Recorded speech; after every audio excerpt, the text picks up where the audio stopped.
चुनावी मौसम आते ही विपक्ष लोकतंत्र बचाने का नाटक शुरू कर देता है, लेकिन जब आंकड़ों और सबूतों की परतें खुलती हैं, तो असली वोट चोर का चेहरा साफ नजर आता है। और वह चेहरा विपक्ष का है।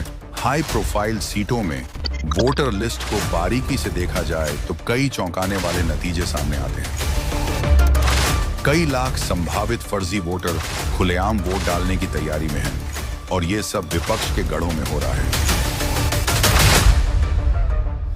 जरा इन आंकड़ों पर गौर कीजिएगा। रायबरेली 2 लाख से ज्यादा संदिग्ध वोटर, जिनमें 70,000 फर्जी पते और 20,000 डुप्लीकेट नाम। वायनाड 93,000 फर्जी वोटर, जिनमें 20,000 डुप्लीकेट, 17,000 फर्जी पते।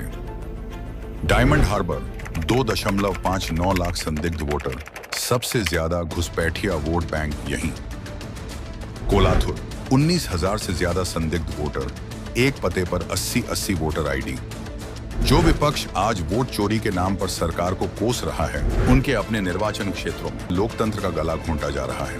फर्जी पते, डुप्लीकेट वोटर, बुजुर्गों के नाम पर नकली आईडी, ये है इनका घुसपैठिया वोट बैंक। नेहरू गांधी परिवार की पुरानी आदत है हार का दोष जनता और संस्थाओं पर डालना। इंदिरा गांधी से राजीव गांधी और अब राहुल गांधी तक चुनाव हारते ही बिना सबूत वोट चोरी का शोर मचाना जारी है। मतदाता सूची से फर्जी नाम हटाने के सुधार का विरोध कर ये अपने घुसपैठिया वोट बैंक को बचाना चाहते हैं।